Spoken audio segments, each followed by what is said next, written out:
This program is brought to you as a public service by Maui Causes. Maui Causes is a crowd-funded media production group that provides media production services to a variety of environmental and progressive causes here in Maui County. Visit us on the web at www.mauicauses.org. Welcome to another edition of Maui Causes. Hi, I'm Sam Small. Eternal thanks to Todd Swan and Sleepy John in the control room and to the entire operation here at Akaku for giving us the opportunity to bring you ideas and information that you're not likely to hear from other places around Maui County. You know, most of the media here is sort of dominated to support the existing status quo. Very rarely do you get a real balanced perspective. My favorite are, times when the Maui News, prints something about what the county council is considering, and they'll say, county council to consider yada yada, and in the headline, which some people think is a problem, and they put that in the headline. But never anywhere in the article does it explain or even identify who those some people are. That is not news. The practice of doing that is propaganda. And it's not appropriate for a newspaper to do that kind of thing. Yet we see it time and time again in the Maui News. Sometimes they do it right, and sometimes they do it very, very wrong. And there's a reason for that. Because the amount of money that is extracted out of this community is extraordinary. I used to wonder, when is the county going to run out of money? Because if they run out of money, then people will actually sort of have to rise up because there'll be nothing. And people will rise up and change will happen. But I realized something through this last budget session. There's plenty of money. There's so much money that they suck the money out of the system through all kinds of corrupt acts that are hidden, secret exemptions and giveaways that are given to developers that are hidden from the public for decades. Secret exemptions that are newly created to benefit developers that you will have to pay their roadway improvement fees, done in secret. Those are the kind of shenanigans that take place in our existing business structure. You're being robbed. The environment is being exploited and destroyed. The planning department is putting out new rules, a proposal for new rules for the planning department, giving the planning director even more authority than the planning director has now. And those new rules are being offered to the planning commission, and the planning commission will decide whether they like those new rules or not. You have no say in the matter the way things are currently. The county council, your elected officials, have no say in the matter the way things are currently. And that's not right. That is a very broken system. That is a recipe for disaster. It's a recipe for fraud. And I can show you acts of fraud. Please go to mauicauses.org.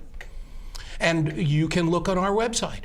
And we detail how that fraud has been perpetrated and how it is currently still going on today. So our entire system is rigged. The Planning Commission has an undue amount of authority, and really the County Council has been sort of hoodwinked into believing that that's okay and that they have no say in the matter. Well, they do have a say in the matter. It's called the County Charter. Our charter gives authority. That's the rule. That's the ultimate rule book. It's the Constitution of Maui County. And our County Council, with your approval, can make charter revisions. We just have to have the right people in office who are willing to go against the grain, who are willing to buck the system to your benefit and your children's benefit, so we can stop this financial exploitation and stop this environmental exploitation that is taking place currently today under the Arakawa administration. If you think that moving Alan Arakawa from being a mayor to a council member that will just perpetuate the corruption. All of those folks that have been in the system for decades are just perpetuating the corruption. Ricky Hokama's father helped create the structure that is corrupted, that is exploiting your family and our environment, and he's been perpetuating that. So that old guard needs to go. Thank you for your service. Please go away. Alice Lee, thank you for your service. Please don't come back. Maui needs fresh blood.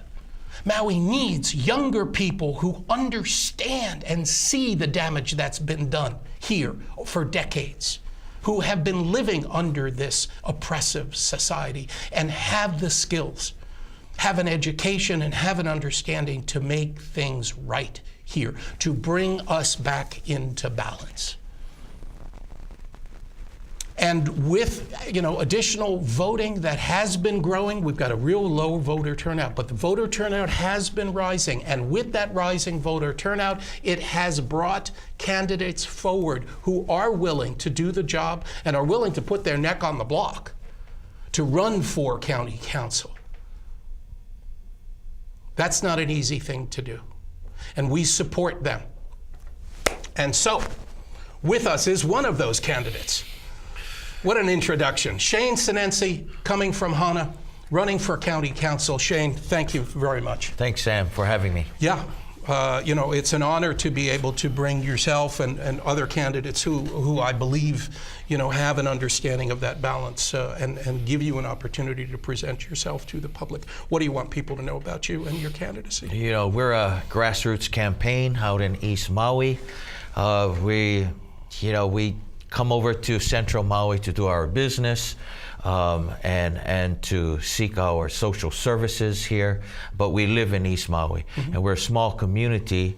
For me, the challenges of being a candidate to county council is that I don't get to be out and about in Central Maui as much as some of the other candidates do, and at times our campaign suffers from that. So whenever we get the help with your show and with any other help from other groups to spread the word and to share our campaign, we're always appreciative of that. It's a challenge, not going door to door and knocking on doors in various different communities is very expensive, and it's a big challenge. The county is set up where you need to campaign on all 4 islands we call Olave, and all of the different precincts around the Tri-Isle, and so it's difficult for some of us who don't get a lot of the donations, the big money Yeah, interests. we have families, we have friends, we have teachers, we have the regular people that's always that seems to be helping us and pushing us forward to speak for the regular guys. Yeah. So that's who we get, and sometimes it's discouraging when we look at some of the monies that are involved in the political process, but we just want to do what's right. We're running for grassroots, for the people, to make to level the playing field, right, in government for us people. And I would submit that the structure, that we currently have, where county council candidates do have to campaign across the entire Tri-Island structure, there are other ways to do that. There are other ways that the structure, can be set up so that you represent a smaller group, a cluster. And that goes back to charter revision. That's one of the things that could be revised in our county charter so that council members don't have to campaign across the entire island. They could campaign, for instance, in 3 districts instead. And very much reduce the costs. I think the way that it is to keep you out of the game.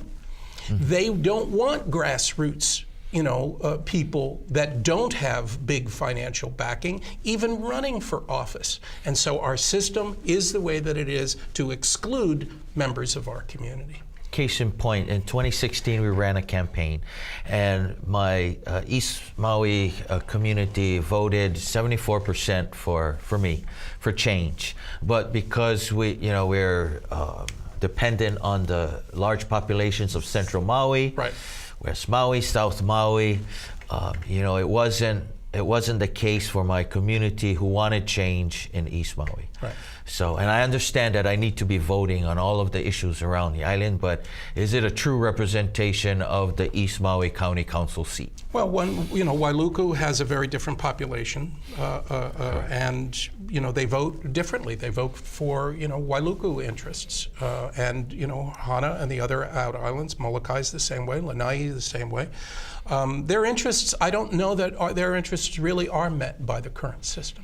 There's so much money now involved, and so many different business sources that are willing to put large sums of money up, that I think that we really do need a change.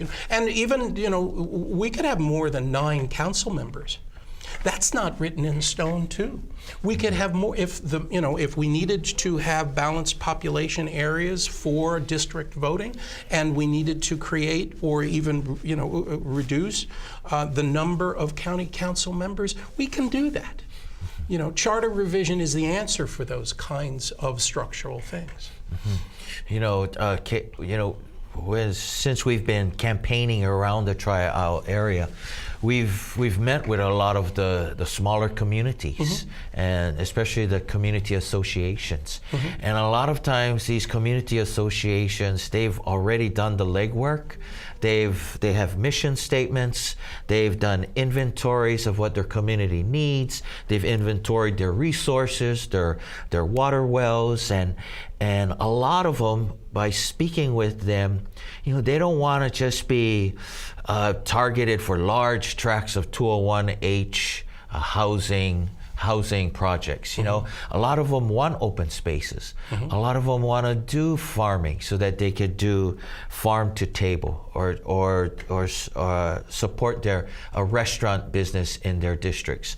A lot of them want to have a cultural center or a historical site where they can continue with tourism as an economic drive in their small communities. When a lot of large interests, corporate interests, they're not taking their interest to the individual communities, they're just looking at the zoning. And if the zoning is appropriate for developers, that's how they target the communities. Right. Instead of going directly to the small communities and asking them, hey, where would you want this built? Or right. What's your plans for your community? What's your plans for your kids' future? Right. And a lot of times people don't do that. And that's why this election is so important, that we put these people, community members, community association board members, onto boards and commissions that they can push their community plans, push their community agendas to their liking. Right. And I think for small communities, we need to do that for them. And that's part of the reason why I'm running again in 2 weeks.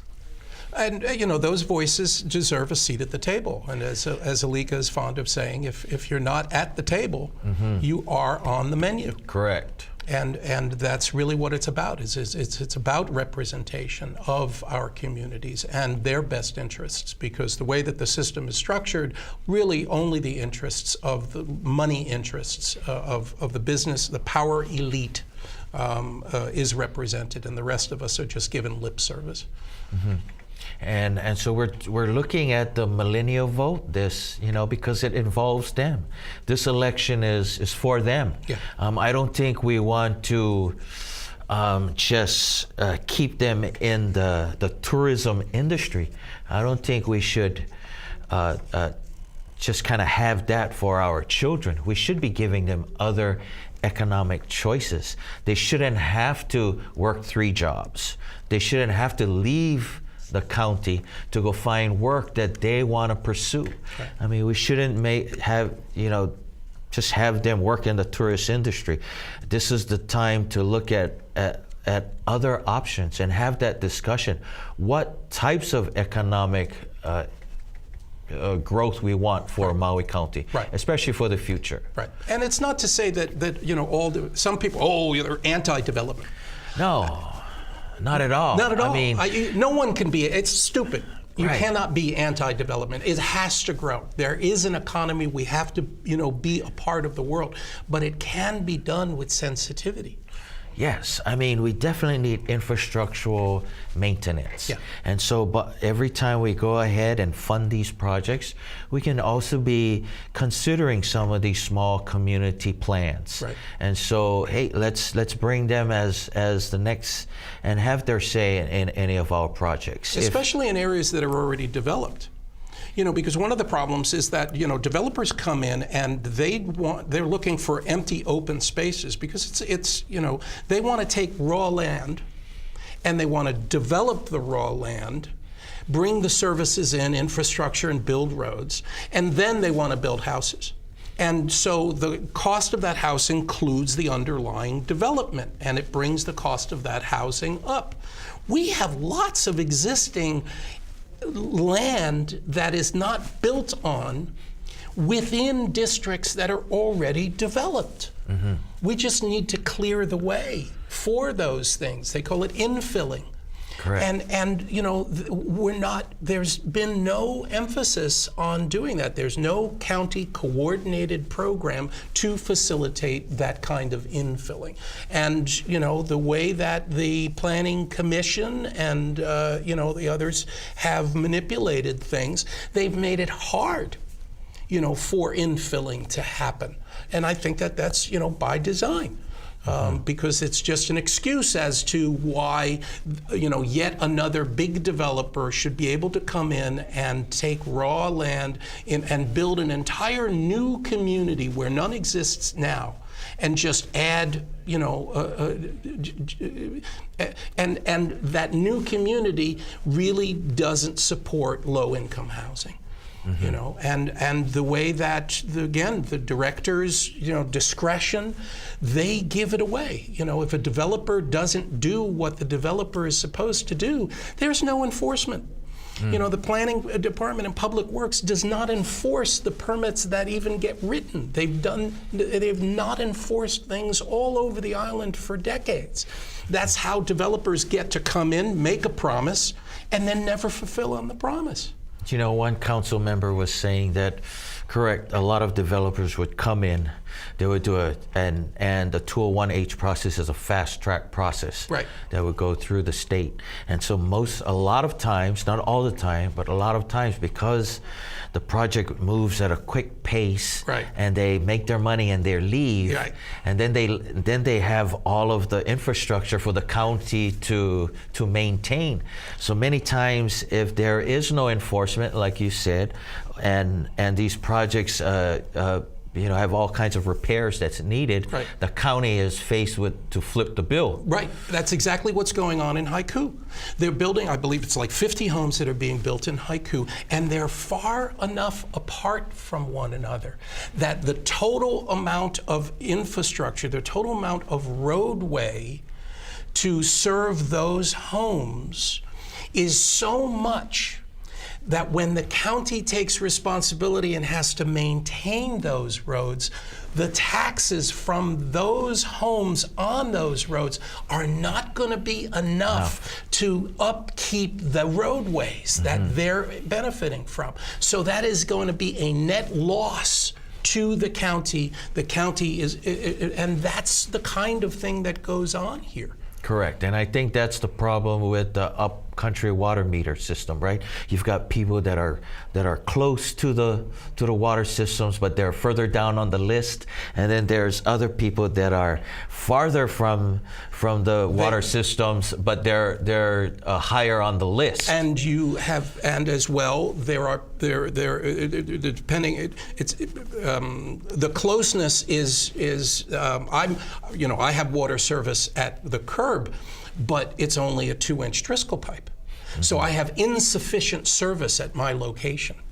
And other people have sufficient service at their locations. So, for instance, I was just recently offered a water meter after waiting for 16 years. Wow, 16 years. 16 years I waited for a water meter. Never really dawned on me that I would ever actually get to do a subdivision, but with a second water meter under the current plans, I would actually be able to do a subdivision. However, there's insufficient service at the curb.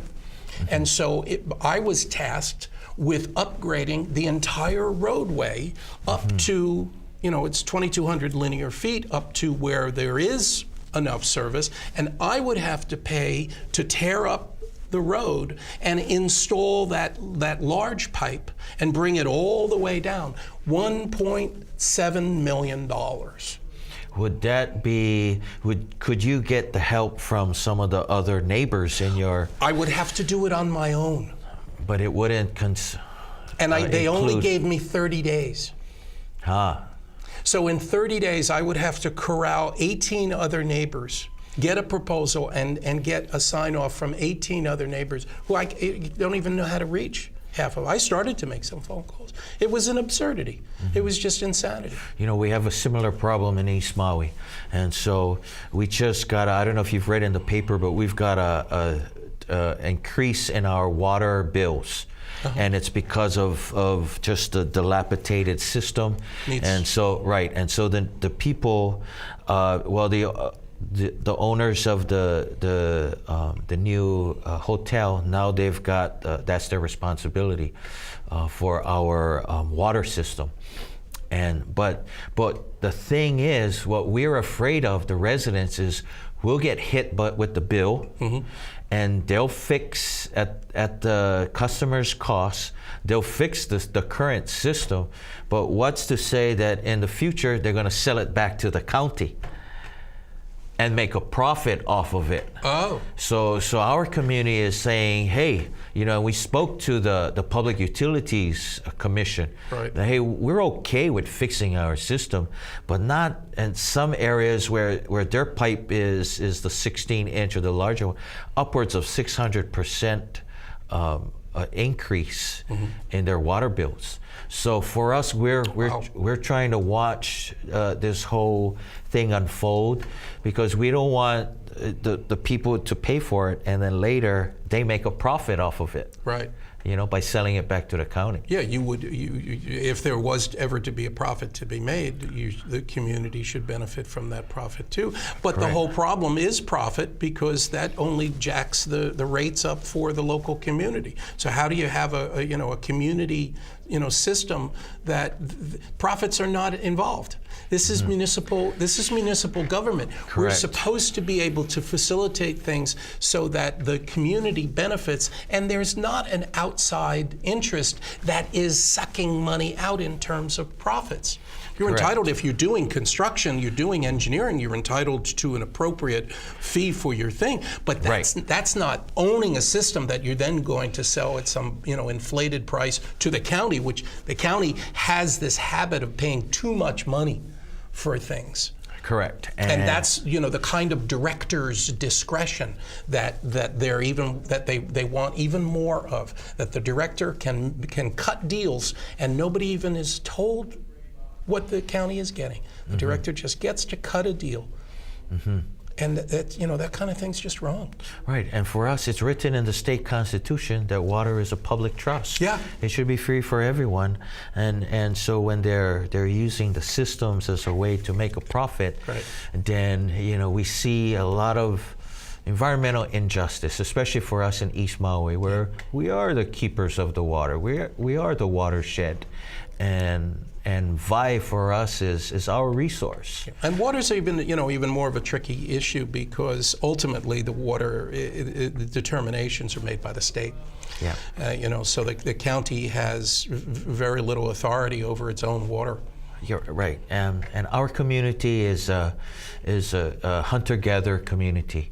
We rely on, we're a fishing community, subsistence living. So, you know, some and that's people. a protected cultural practice. Correct. You know, and deservedly so. It deserves to be protected. Our fisheries depend on that freshwater streams that empty out into the Muliwai, into the ocean. You know, where our farmers depend on the streams to water go into the lo'is. Right. You know, it's for us. It's a cultural lifestyle for us. And there have been developers out in Hana that have come in and done, you know, building homes and doing it the right way, meeting the need, working with the community to understand what the physical needs are of the community, and actually building, you know, tailoring their construction to suit everybody's needs. But that's a rarity, isn't it? Yes. Well, it is, Sam. But we do have an opportunity in Moku where the county gets their water wells off of the Department of DHHL lands. So if we're trying to get DHHL to open up some of those properties for affordable housing. You know, if we did, then the county would technically owe DHHL upwards of, you know, 100, 150 free water meters to go towards affordable housing because they're taking the water off of DHHL lands from wells that are currently on DHHL lands. Right. So we're trying to work it where the community can work with DHHL and look at some, you know, it's 600 acres of DHHL lands in the Moku district. So we could technically just ask for a couple acres, put 5-10 families in homes in a matter of 5 years, and then, you know, we can work towards getting affordable homes for our people in East Maui. Right. There's lots of creative solutions, and it really takes, you know, it takes people like yourself that have the, you know, fresh ideas, and, you know, this is complicated stuff. You know, I've sat in on enough, you know, county council sessions, you know, on issues that, you know, I try and grasp, you know, what's really going on there, and it's tough, you know, and the council members, you know, I mean, to do the job right, you know, you have to do your homework. You need a staff that has some expertise in some of these issues. And I still think that any chair, you know, if you're going to be the chair of a committee, then you have to have a staff member that has professional expertise in that area. You know, that should be a requirement. Again, charter revision. You know, that it should be a requirement that you hire somebody that has the expertise. And I think that was the impetus for the county manager position. Far too often we've seen the administration put people that are not qualified and into these department chairs, and we just kind of see, you know, nothing happened.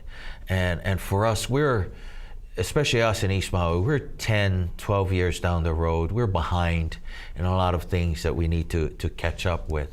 So if elected, we're looking at a staff that'll, once we get in, it'll be, you know, we want to hit the road, you know, running, and just, you know, put in a lot of the things that our community has desperately needed in the last 8-10 years. So people aren't voting for just Shane Sinenci. You've got a team behind you of people. You know, as the Hana Community Association, the chair in Hana, we've worked with a lot of young people stepping up who wants to make the change. They realize they're young parents and they want best for their children. And we see a surge of young people stepping up and wanting to be involved in local government. So we've got a great team of for the first time in a long time, we've seen some young local young people step up into the leadership roles. And so we want to work with them. We also work with a lot of the the ahamoku, the cultural practitioners. A lot of cultural practitioners that utilize makai and mauka. So they want to see these places. And they're educated. They're educated. They're educated in the management of those resources. Correct. It's a lineage. That's what a lot of folks don't understand, is that the Moku system, that's the ancient Hawaiian land and resource management system, from mountain to ocean, a pie wedge. That the people who live on that land best know that land, and they know where the water comes from, and they know where a bad place to build is, because there'll be flooding every 100 years or what have you. Right. It's in the names. A lot of times it's in the actual name of the location. These places are named for their their benefits, or their problems. Exactly. And if you understand and know those names, then you know that construction should never happen there. Correct. But a developer coming in just sees raw land and an opportunity, and they go for it. And that's what the type of problems we're seeing with the sand mining. Yeah. Of course, a lot of our ancestors, they buried along the shoreline. They're buried in those sand dunes. In the sand dunes. So and guess where everybody wants to build? They want to build right on the. And who would have guessed that sand would become a global commodity worth so much money? That people were willing to do terrible things to get it. Yes. There's a global shortage on sand. It's become so valuable because it's used in concrete. And I've spoken to Hawaiians that understand, when they walk past the buildings in Wailuku, the cement buildings, that the bones of their ancestors were taken with the sand and built into the cement, the concrete that built those buildings. Their heritage, their people are in those buildings. It's I like to think I'm sensitive. I try and understand the needs and the experiences of the people that I live with. And it's heartbreaking, to think in those terms for the Hawaiian culture. Correct, and the ahamoku system has done that for time immemorial. Lineal descendants are the keepers of resources, of different plants, of different sites, and so when you're not including cultural practitioners in the whole development, and you're it's an attack on the culture. It is. And this is a culture that the language was outlawed at one point. Correct. So that tells you where we're coming from. Folks from the mainland, a lot of people coming here really don't have an understanding that Hawaii is not a normal place. Maui's not a normal place. If you move here from the mainland and you think that Hawaii is just another American state, you got a rude awakening coming for you. Because we're living in an oppressed society. We're living in a culture that has been dominated for generations, and people, it's like post-traumatic stress. Or Stockholm syndrome, even, where people begin to identify with their captors. So there's a huge amount of healing, a tremendous amount of healing that needs to go on in this community. There's more to our show in just a moment. This program is brought to you as a public service by Maui Causes. Maui Causes is a crowd-funded media production group that provides media production services to a variety of environmental and progressive causes here in Maui County. Visit us on the web at www.mauicauses.org. We've seen a resurgence in the cultural, in the language. We've seen more of the Olelo Hawaii being spoken, which is key. It is crucial as the perpetuation of the culture. Yeah. And so, there was a time when the culture was with the illegal overthrow of the Queen. It stopped. For me, it stopped the natural progression of a native people. Yeah. And of a sovereign people. And I think it's time, or they should be afforded. We should be afforded that time and space to seek our own sovereignty and to seek where we take the culture. Yeah.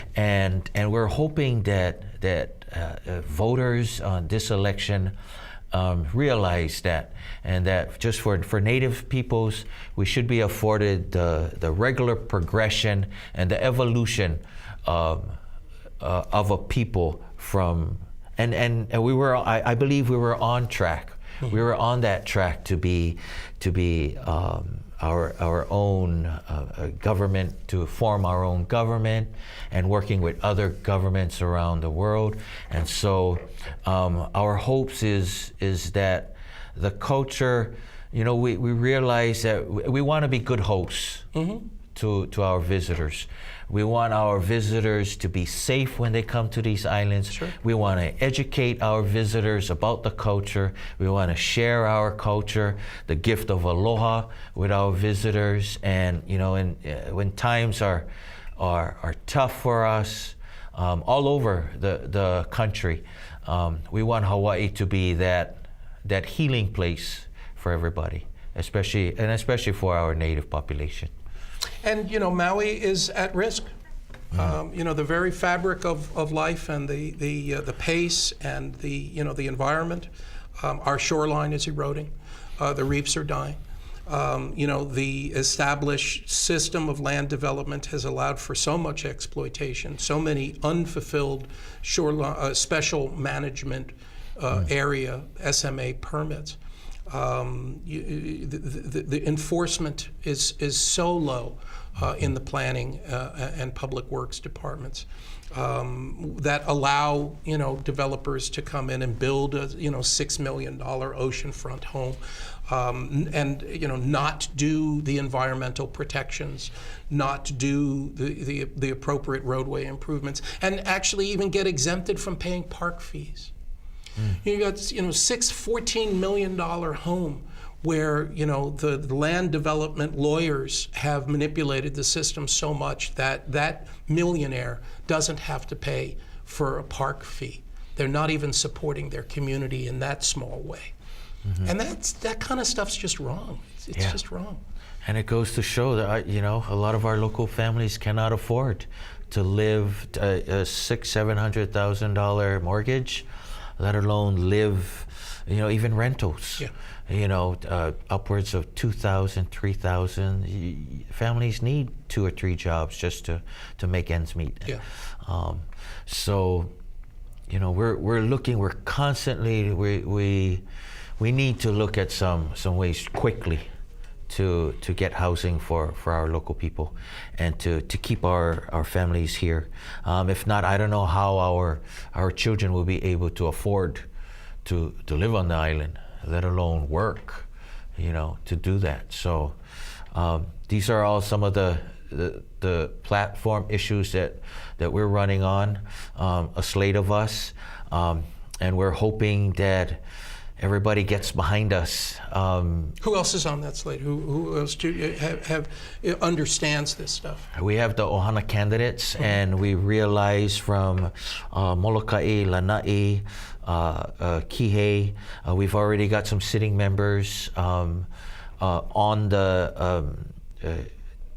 the slate, and for us to push some of our legislation, we're going to need a slate, the Ohana candidates. You need an understanding amongst the council members. Correct. And tremendous progress can be made very quickly if there is a majority of council members. If you vote all 9, right. Yes. Right. So we're hoping that everybody comes out and that's that's where we started the show, is talking about the old guard, where Alan Arakawa, as too many terms as mayor, and too many lawsuits for directors, faulty decisions. We are defending. The county has your tax dollars have gone to defend the faulty decisions that have been made by Alan Arakawa and his politically appointed directors. They've made, I give them the benefit of the doubt, they made mistakes.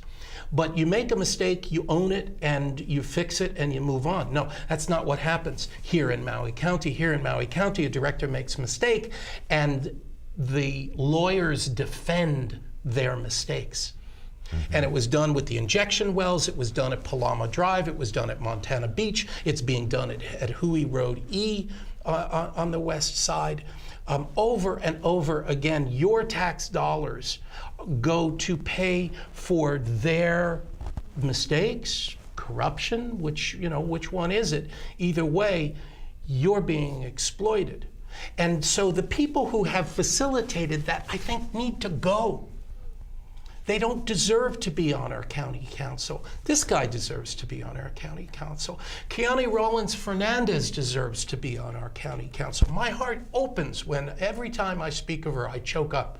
This is a woman who, at a very young age, understood the needs of her community on Molokai and went off to college to get a college degree, to get multiple degrees, a law degree, so that with this express intention of learning the tools necessary to be able to come back home and represent her community. My heart sings thinking of her and speaking about her. Mm-hmm. Keani Rollins Fernandez is the future of Maui County. Shane Sinenci is the future of Maui County.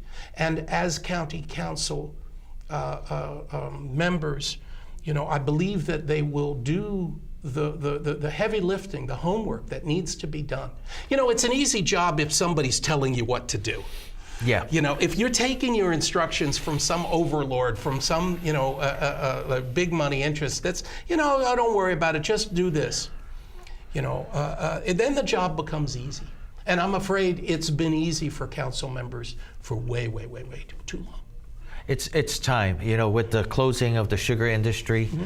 and that was a system in place, right. And we've seen the effects of that system, and we definitely need systems changes, policy changes, because we're in a new era. Right.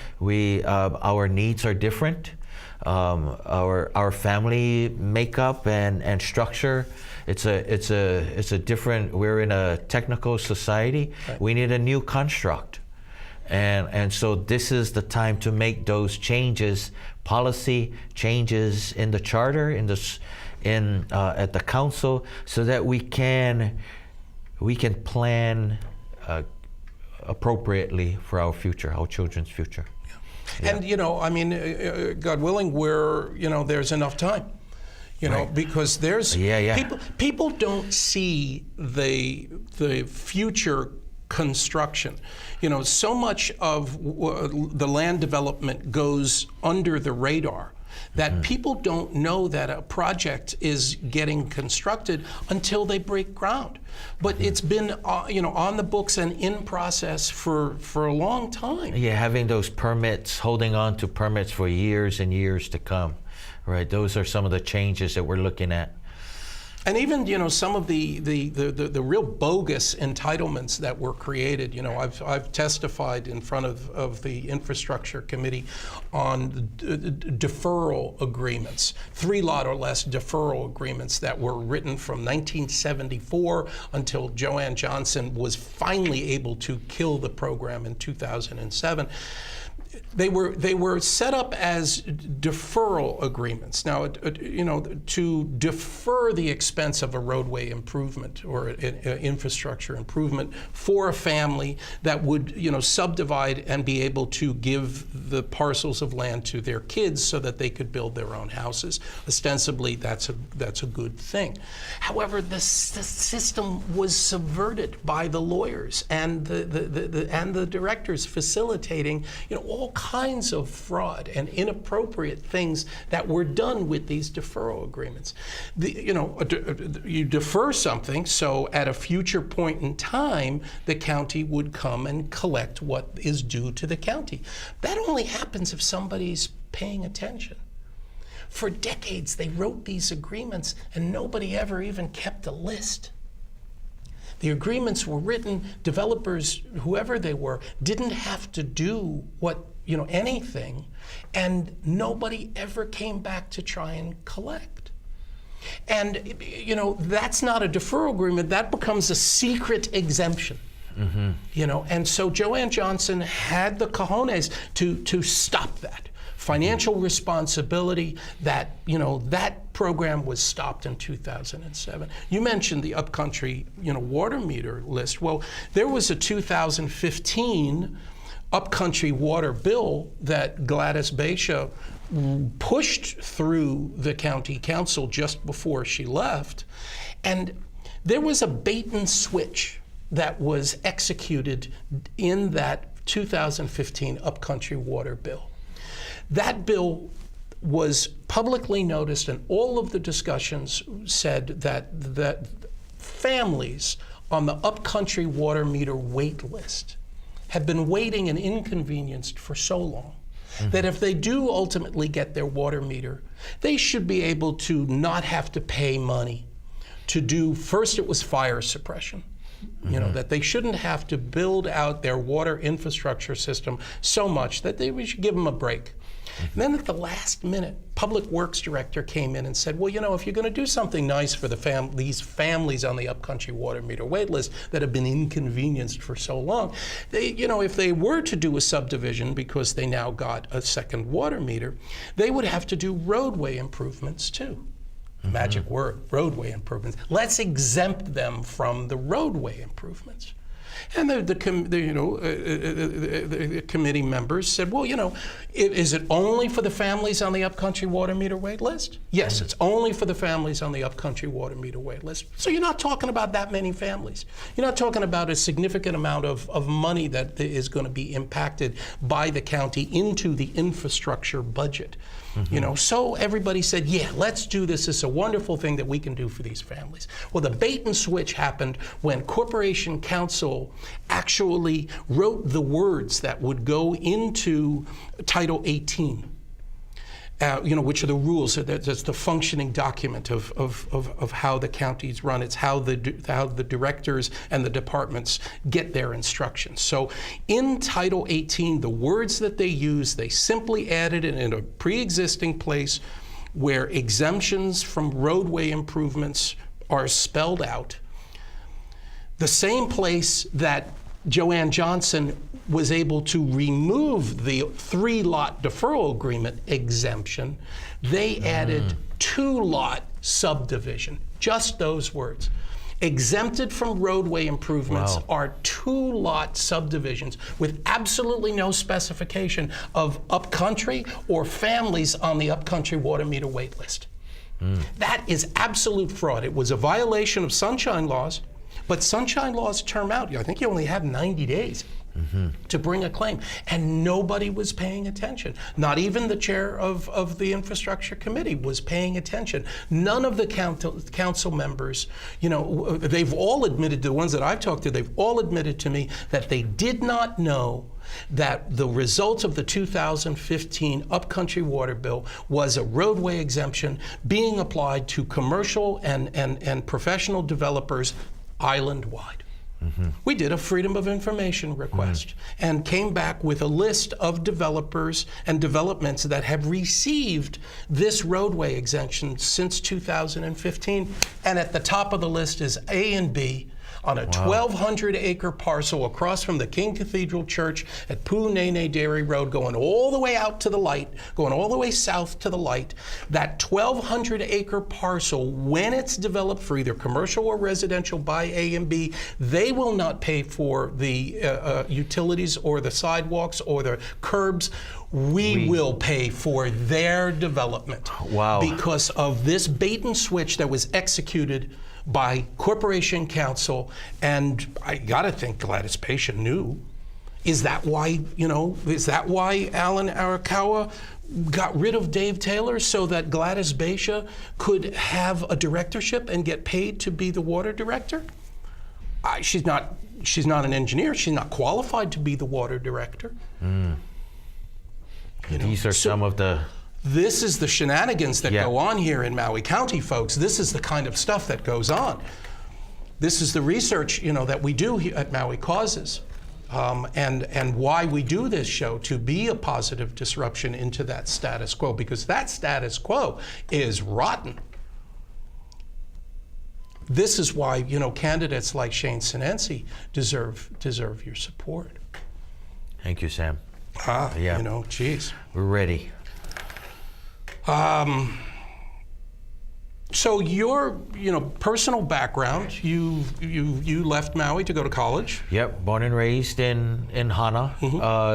Went to Lahaina Luna boarding school for 4 years, and then got a Bachelor of Architecture at the University of Oregon. Architecture. So when I came home, and I've done some small residential drawings for my community in the last 20 years. There was a need for special education at my school in Hana. The Hana School. Hana School. Which is big on building and teaching building skills to its students. Yes. And so I got my certification in special education. And so we've been doing a lot of place-based education and some hands-on construction, agricultural types of things, just offering our students with special needs different career options for them. I'm currently taking my cohort in education administration. Because my community is moving towards Hawaiian language education. So we want to support what our East Maui communities want, and we want to make sure that we're competitive in the in the scientific, in the academics as well, science, and just careers, the technical fields as well. So we want to keep a balance at our school. Sure. Yeah. And those skills are essential, to be able to survive and succeed in this world. People need those kinds of technical skills. It's one of the things that always fascinates me about the Leo, language skills. The kids in the Hawaiian immersion schools, the structure of the Hawaiian language, the phonetic structure of the Hawaiian language is such a thing that children are able to start to learn to read and write a structured language, Hawaiian language, 2 years earlier than kids typically are able to learn the English language. 2 full years of a child having the intellectual stimulation and the cultural understanding of the world that they're living in that comes to them through their language. I started talking about language, thought, and behavior. This is what I'm talking about. What an advantage, what an extraordinary advantage to a budding child to be able to have a 2-year jump on those cognitive skills just because of the structure, the phonetic structure of the Hawaiian language. Correct. It's not just the language, it's the values that's being taught, it's the behaviors, just their being, so all of these things are part of the child's education in that 2 years. Yeah. So this is where he's... What a head start that is. What an amazing head start. Definitely a head start program. Yeah. Yes. Yeah. And deserves to be supported. There are Hawaiian immersion schools, and we've got just a fantastic ability to support that here in this community. What else? We've got just a few minutes left. What else do you want people to know about you and your candidacy? And so for the last 20 years I've been involved in my community. The last 6 years on the Hana Community Association, a couple of years as the chair, the Moku representative for East Maui for the last 8 years. We did a little stint on the Planning Commission, the advisory board for East Maui, and looking at some of the zone changes that come through East Maui. So I think a lot of my experiences have prepared me for the next direction and for county council. I've put in the time. And I've gained that experience in the last 20 years as a servant leader for my community, and I've gained the support from my community, and we're asking that all the other communities around Maui Nui, recognize that and recognize my leadership. Servitude the last 20 years of East Maui, and we want to just ask everybody for their support. I love how you keep correcting yourself. You first say we, and then you say, well, I, because it's not just you. It's a kako thing. Yeah. And to me, that speaks volumes. You are living your life as a representative of your people and your community. It's all about we. It is. I get that from you, Shane, and I really, really appreciate that. And I hope that you folks, can pick up on that vibe as well, because that makes the difference. That's what this county needs to be able to take us and evolve Maui County from, a really, really provincial and really, really controlled system into a modern, balanced metropolis, municipality with appropriate levels of oversight, with appropriate levels of accountability and transparency. Those are the things that we do not have today. We do not have transparency. We do not have accountability. And with these candidates that you have an opportunity to vote for, 9 of them, all 9, in the county council, all 9 county council seats are available for you to vote on. And please do get out and vote. Shane Sinenci, thank you so much. Thanks, Sam. For being here. And thank you all for watching our show. This is Maui Causes. Join us again next week. Aloha.